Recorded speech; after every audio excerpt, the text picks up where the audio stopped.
Hi everyone, I'm Airier, and today we're going to be looking at more of Hunter the Parenting, the Audiologs, specifically Big D's Guide to Avoiding Arrest, Part C. Now, I don't really know what we're getting into because so far I actually love that there's actually kind of a mystery aspect to this.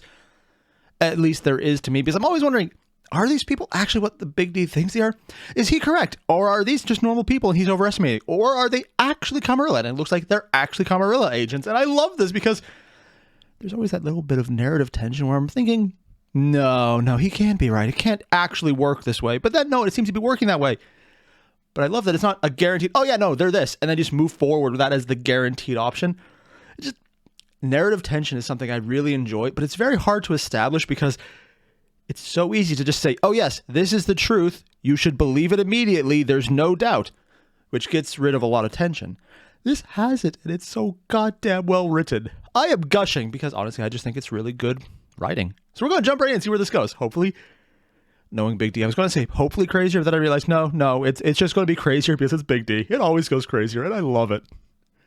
So if you haven't already, there's a link below to the original video. Hit it up, and when you're done, don't forget to leave a like, comment, subscribe. Let's get started.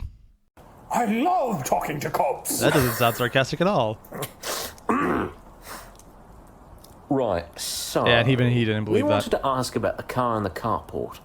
What? The car? They have cars? Yes. Do you know what happened to it?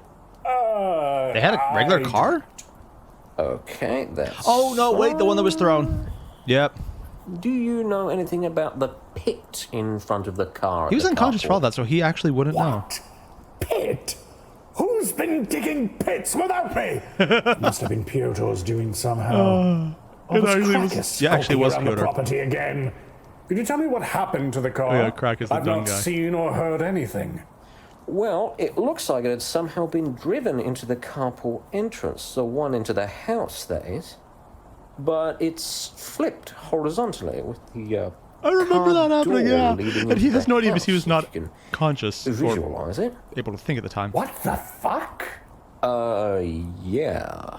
It almost looks like it's been thrown or something. And here's the best part. The part where Big D isn't even acting. He's literally just going, what did I miss? Because no one told him, because he couldn't be, because the police were there immediately. It's amazing because he's not even acting at this point. And it's probably selling the story for him better than anything else. Which is good, because if he took time to think this through, his reactions probably would be a little too, oh, I do not understand. He's been very over the top in his guile. But he's been consistent about it, so it makes sense. Here, though, it's just like, I have absolutely no idea what's going on. What the fuck, man? The cop, though, if I didn't think he was a Camarilla agent before because of all the other little clues Big D's put out there, not just his assertions that he was, but the fact that he had certain reactions that only made sense in context if he was an agent, which I'd still find it funny if it turned out he wasn't, it was just working off a different set of facts.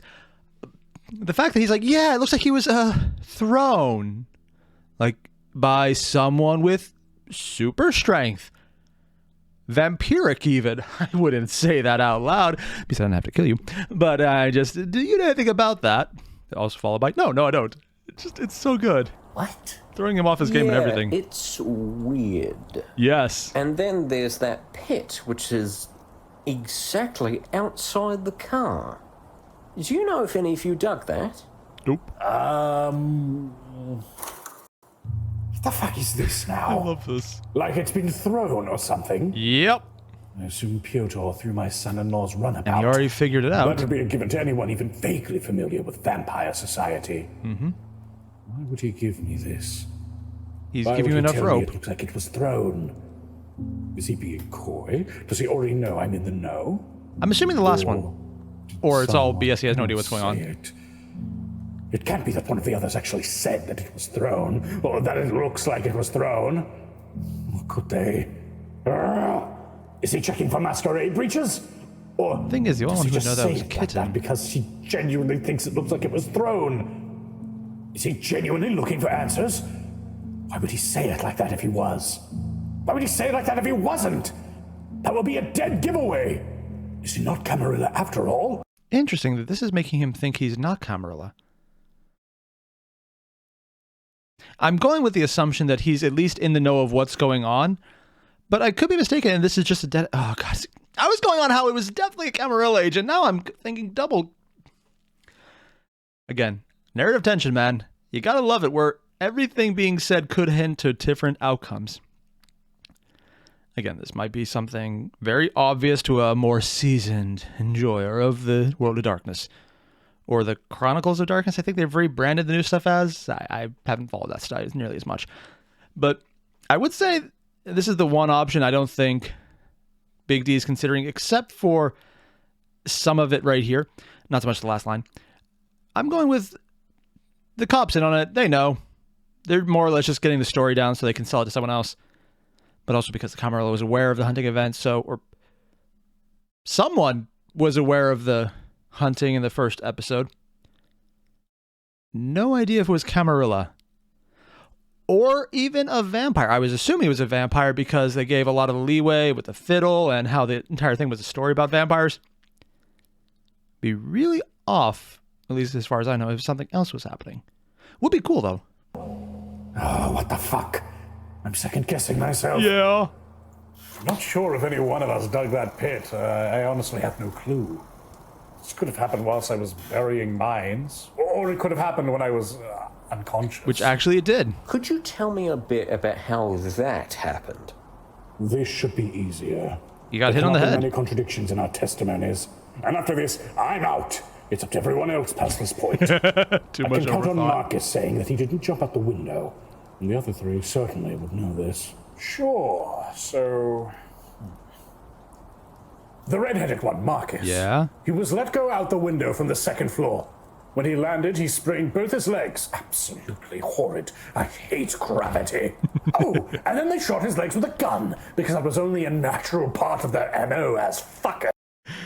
Okay, I just want this to be the part that the cop knows is long, because they're just going to admit, no, we had horrible gun safety. We dropped a gun. Apparently the safety wasn't on. And we're just shit at repairs, so it got to fire on its own. I just want that to be the actual story, and this is him just believing it. Also, was he conscious? I think, yeah, no, he was still conscious for this part. Yes. That's awful. Yes. Yes. Then, of course, I was next. I was let go, and I fell onto the rocky barrow next to a house, and Somehow survived. This brand new Campbell jawline. Cool, I love Evil Dead. He admits it. He loves the Evil Dead. The Evil Dead vampire. It's just a movie. He actually thought... Yeah, I love Oh, Bruce it. Campbell. Yeah. Yeah, I absolutely agree. But, sorry, I didn't mean to derail the conversation. I What the absolutely fuck agree. was that? Oh. Okay. It's just a movie. What the hell did Big D say to trigger him? Yeah, I absolutely agree. I don't think he likes that movie. Just gonna throw it out there.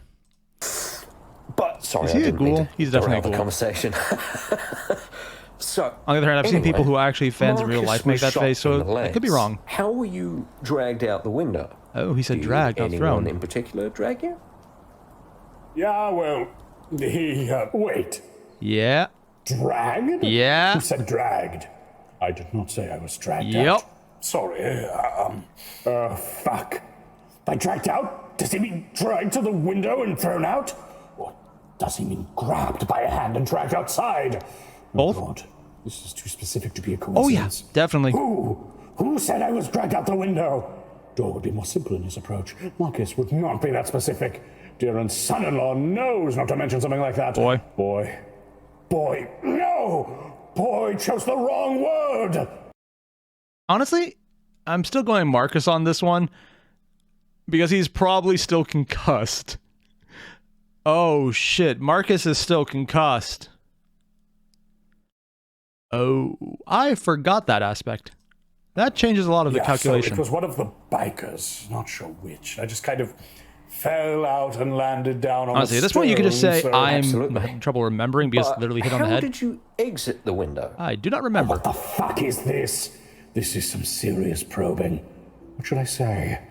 If I even approach the truth, that would sound ridiculous enough to be seen as a serious indictment towards my legitimacy. I mean, you could say you got hit on the head and it's kind of It could be seen fuzzy. as a masquerade breach. That is a legitimately good excuse Or right now. innocent blunder might be enough to warrant our destruction. Damn my beautiful, sweet, and precious, perfect grandchild! Okay, one, considering we're coming from Big D, where all the kids were honestly still treated better than canon. Well, not Big D, that would be more TTS Emperor, when all the kids were treated better than canon, even in the TTS joke version. Because in canon, it's kind of hinted at, like, yeah, I love them, but also there's a lot of me that just sees them as tools that I'm okay with murderizing, and worse. Here, just having him say, I love my perfect grandchild, it's really heartwarming, okay? I love seeing even the spiritual successor of the Emperor in Big D just being kind of a family man and good at it. It's nice.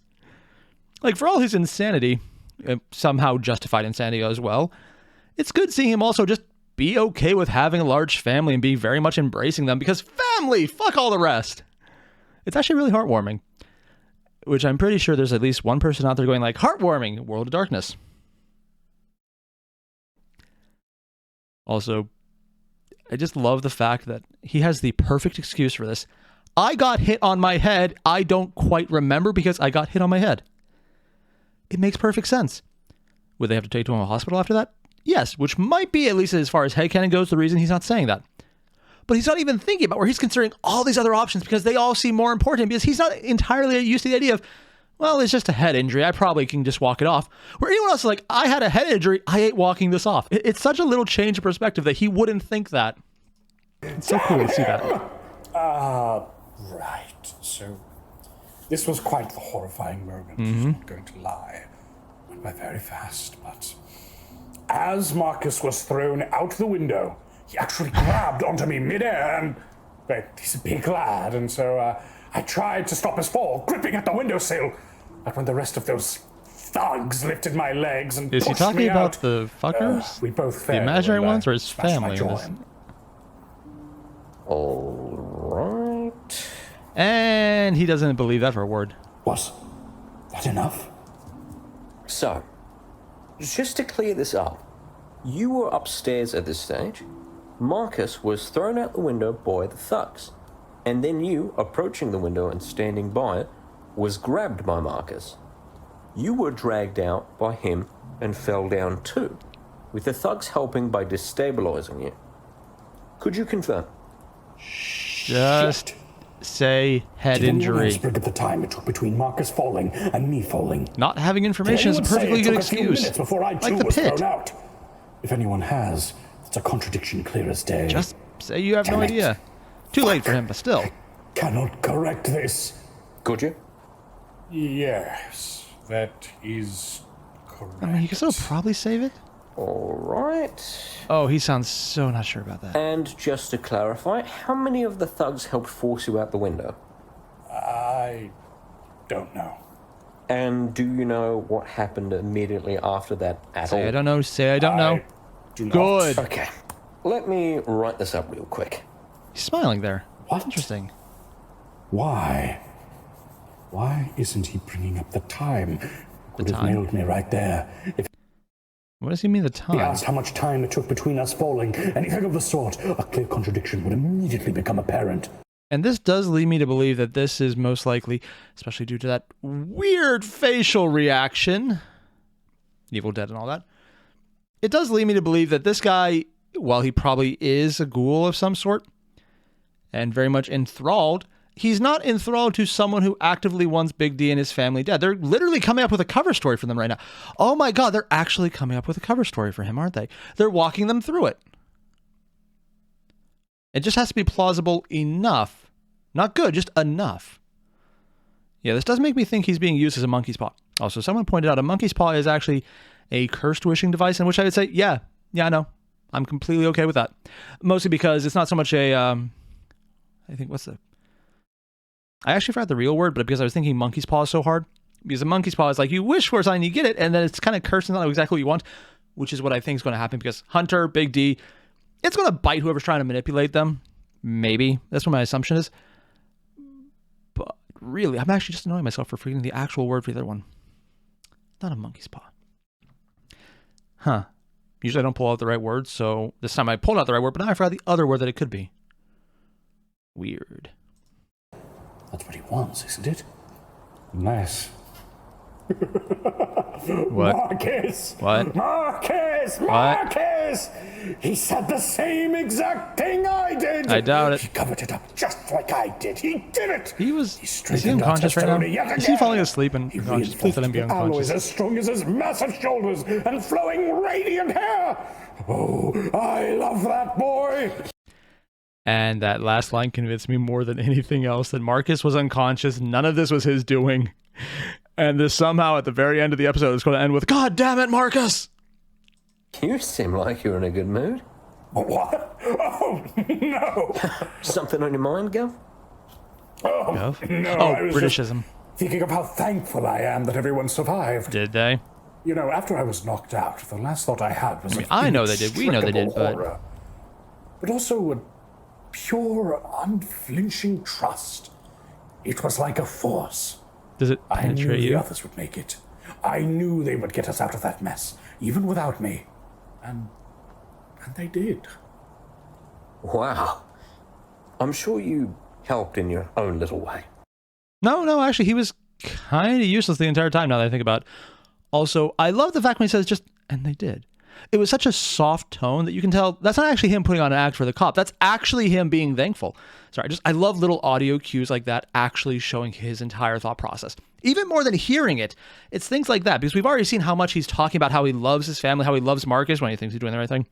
And just Boy in general, even when he's upset with Boy because he thinks it's Boy's fault, he's just like, oh, my grandson is perfect and amazing. And, I just love that, because these little moments, they're so different from when Big D's putting on an act. He's more bravado. But the little quiet moments, that's always what I love his characterization the most, because they stand out as such a stark contrast. It's actually something really hard to establish in a character, because normally a quiet moment is just quiet, so you kind of pass over it, unless it's drawn out and very pointed to. For Big D, he is so over the top in most of everything, his thoughts, his actions, his acting, so that when he goes quiet, it stands out even more thoroughly by comparison to the rest of him. It's such a cool little technique they've established with his character. So, could you tell me what happened in the cellar? What? Oh, no, he wasn't there for any of that. But he knows. Fuck! They searched the house! Yeah. I dearly hoped they wouldn't have. What do I do here? This is the most damning part yet. Creepy What have the background. others said here? There are 2 corpses down there. It's covered in blood. There are cameras and didn't eat them? cages. Okay, Looks just like a trying- literal okay. murder dungeon. Yeah. Marcus does, at the very least, not record anything for posterity. But He probably recorded it, didn't he? I wasn't aware they went down there.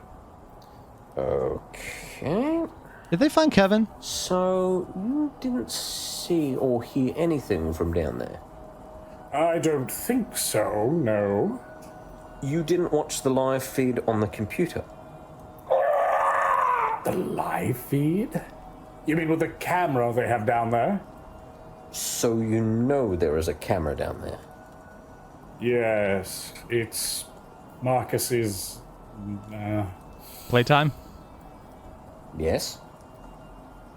fun dungeon. Could you...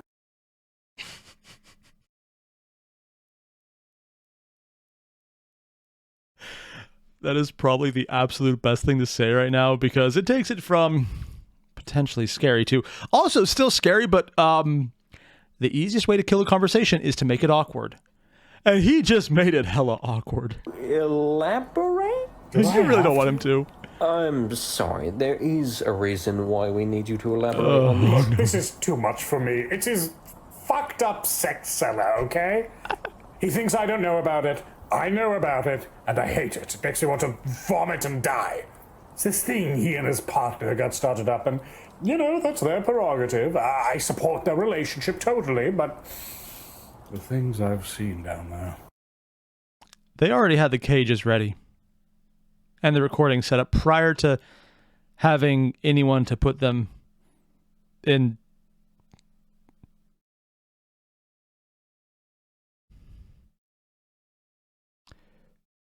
Oh, those cages were meant for people less bulky than Ape or Shitbeard. This isn't a joke, is it? Well, good for them in their alternative kink lifestyle. Not my thing, but good for them. What kind of things? Rodeo cow. What? What? Several clowns. What? I don't want to. Plastic army men! By God! If those thugs found it, I can't believe what their reaction was. What? Okay. Sorry, writing that, You actually want to write that down? down? He's writing it down just so he doesn't think he's Could dreaming, you right? explain what else exactly is down there? Well... Some specially built cages, a sign that says something about not screaming. I think there's a horsewhip serving double duty sometimes, but most of his stash Double? is up in their room. You know, his figures. Right. Okay, so I need to ask the obvious question here. I thought they were going to Sex Dungeon, which is literally what they said they were doing. But at some point, Sex Dungeon turned into 40K enthusiast figures, and it sounds like they're setting up just a little gameplay area. Just talking about the figures. It literally sounds like, you know what? Considering Slaanesh is a thing, if they're actually playing 40K, or the equivalent that's not copyrighted in this universe, yeah, no, that actually makes perfect sense. So is Marcus the one playing Slaanesh? Because I really thought that would be hilarious to me, actually. That would actually be hilarious. Truest curse of being a father. Yep. Is simply knowing too much. Like how much he spent on those miniatures. Goodness! You should steal them next time. I'm going to pretend that doesn't physically hurt me and make more sense than it should. Do And yes, you know it if was the an interest. cages were used for anything else? Not as far as I know, no. Gaming table? Right. Still need to make one of those myself. Do you know two persons by the name of Richard Porter Who? and Dave McGlow? I do not. What? Hold on. Richard Porter and Dave McGlow. Are they singers? These must be the names of Shitbeard and Ape Boy. Oh, they have actual names. They must have found their real identities. And so soon. Missing people for certain. Here's my chance. Oh? Actually, I think I do. Or one of them, at least. And what's your relation to them? Relation? Didn't that Dave McGlow guy disappear a few months ago? I think I read about it in a missing persons report. Why? Are they connected to the case? They were found in the cellar. Oh, yeah, so that was them Really? then. Were they part of the gang? Are they arrested? We found them dead. What? What? Like, they were killed? Yeah, he knows about the We're bodies. Still We knew looking that. into it. Drained of But blood everywhere? It looks like they died a time ago. A time ago? More than 5 years ago in the case of Richard Porter. Oh, yeah, because technically the body's Dave already dead for a McGlow while. was badly mutilated. He was hard to ID. What? They just put the corpses of some dead people down there? We do not know the situation. Technically, that is perfectly accurate. They did put the corpses of dead people down there in cages. Shitbeard had the Hell's Fuckers logo emblazoned on his jacket. If they found the corpses, then they found the jacket. Was the jacket I'll left? not take that as a coincidence. I don't remember how much of him was around at the end. For 5+ years, and the clothes he's wrapped up in are probably fresher than the corpse itself. When a vampire faces final death, their body rapidly degenerates to the state their corpse would have been at had they died the day of their embrace. Really? That's... Like, rapid degeneration of a corpse makes perfect sense to me. That's something that a lot of fiction covers. The fact that World of Darkness takes it directly to how it would look at final embraces, that's a very interesting, specific way for it to age. Most fiction doesn't do that level of specificity. I wonder if there's a secret meaning in there that someone plays into and they just left in there because it might make a nice little plot hook, but they never really covered. Or is it one of those things that actually has a very distinct reason that I just haven't got to yet because I'm still very new to World of Darkness? I have no idea. Honestly, I kind of like it because I can find out now. Seriously. It's so fun to get new facts like this. It's just neat. To someone naive, Shitbeard looks like he's been dead for a long, And that's when he was still technically time. alive. But his clothes... The beard, man. They're brand new in comparison. In addition, the blood, it will still be fresh. Really? This will look like a setup. So the blood Why would remains we dig fresh. down Oh, because it was mines outside then, on our probably. own front lawn, store illegal firearms, and dress up corpses in our cellar. No matter how you cut it, there was a struggle in our home, and it looks the part. They found us badly hurt, abused. We are far beyond innocent in the world of the mortal. And be he Camarilla. He probably knows. Why, he'd already know what the corpses were. It would look exactly like it was. Oh? Infighting between support members. Oh. We should be in the clear. Which technically is also exactly what happened. All righty. So, I have a few more questions, then we will conclude for today. You good with that? We did it. Did they? Certainly. Why do I feel there's about to be some kind of Do you switch know up how here? the mines were detonated? I do not. Right. He wasn't conscious Do you for that. know where the thugs disappeared? I truly have no clue. Which is also true. He was Right. unconscious for that. Most of it. Could you describe the character of each of the thugs? You can start off with whichever one you like. Oh, sure. Well, I remember one being quite skinny, black as stripy. We continued on with the interview for a brief moment longer, but it wasn't long until I had made it unscathed through the rest of the questions. Why do I have a feeling this is the part where he's tripped up because he thinks he's in the clear? I just... Something about this is setting off the entire internal detector of... Okay, no, it's not as easy as you think. In retrospect, it was obvious to keep himself anonymous. Wizard And then hat. there was this Seriously, fucking what did they ever do weirdo about with a Kevin? wizard hat. Can you believe it? Wow, I Wearing cannot speak a today. wizard Kevin. hat. And you've not even declared registered sword. Right. So, in conclusion, let me just clarify your story. Oh, no. You picked up a group of individuals in seeming love it. duress. They turned out to be individuals with violent intent. Okay, I wasn't listening to it at first because I wasn't really paying attention more than just the voice. But after that entire sound effect, that almost... The best I can think of is this is the sound you associate with someone taking a chair, moving it around, and sitting it down. So you hear the metal on stone or concrete. And then there's strings in the background slowly building. Like, listen to that. Earlier, when they were making the more disturbed sounds, which honestly, I have no idea how they even achieve that. I don't know what makes those sounds. It kind of freaked the hell out of me. That was cool. Here, though, it's a nice soft build-up with the woodwinds. It almost feels ominous, but slower. Not so much that he's being set into a revelation, but a building climax is what it sounds like. Just listen to that little in draw. seeming duress. They turned out to be individuals with violent intent that forced the family to conduct dangerous activities, such as burying mines under the threat of death. Yep, that's what he said. You were assaulted in the process, and the individuals are still on free foot. You were not aware of the situation with the corpses, the car, the pit, nor the time of the mines detonating. And some or of that the is actually true. departure He of had the no idea about a suspects. lot of that because he was Would unconscious. you confirm this as a fair summation? Close enough. Yes. Very good. So, this interview is now concluded at the time of 1540 on the 1st of December 2006. If you look, can you confirm that for the recording? If the clock speaks true, then so it is. That is a very weird way to say that. If the clock speaks true. I mean, don't get me wrong. I love how over the top it is, but that is just such a weird way to phrase it. Very archaic. Granted, considering what a lot of the theories about his age are, makes perfect sense. Please just say yes or no. Yes. All right, very good. Thank you very much for your time. You're now free to go. Thank you very much, Defective. Sorry, what was that? Detective? Oh, he couldn't resist. He just couldn't resist. I love this. I absolutely love this.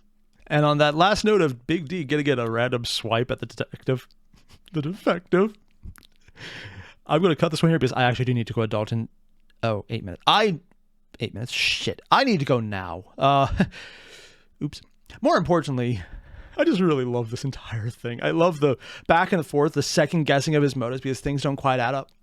And I know because the writing has been so damn tight this entire time, if we knew what the police officer knew, this would make perfect sense.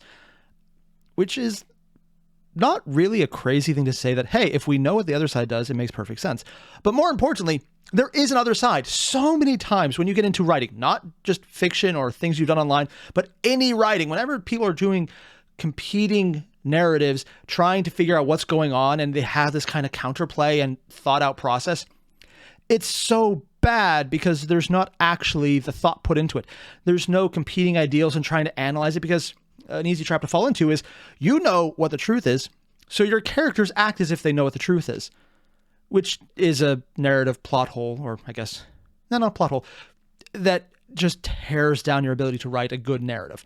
This is showing what it looks like when you don't fuck it up like that, and I love it. Also, I'm jealous because I've fucked it up so many times.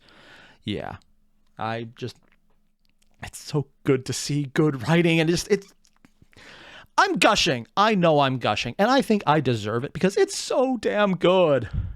So just, if you haven't already, don't forget to leave a like, comment, subscribe. I got the original video down below. Hit them up. Let them know that this is freaking amazing. I can't wait for the next one. And I may or may not be stretching this out because I want the next one to come out and I don't have to wait because I just want more. But also, I really need to cut these outros shorter when I'm short on time. I really need to do that because I got a guy coming in a few minutes to do something about the house because I kind of sort of, there's nothing I broke by accident, but I might have tripped into a wall. But if I did, they would be here in the next 5 minutes. I need to get dressed. Yeah, I probably should wear pants when I record. It makes it so much easier when I have to do something afterward. But that's more important. You gotta fix that now. All the same, you guys know the deal. Link below, original video, hit up. And I'll see you guys in the next one. Adios.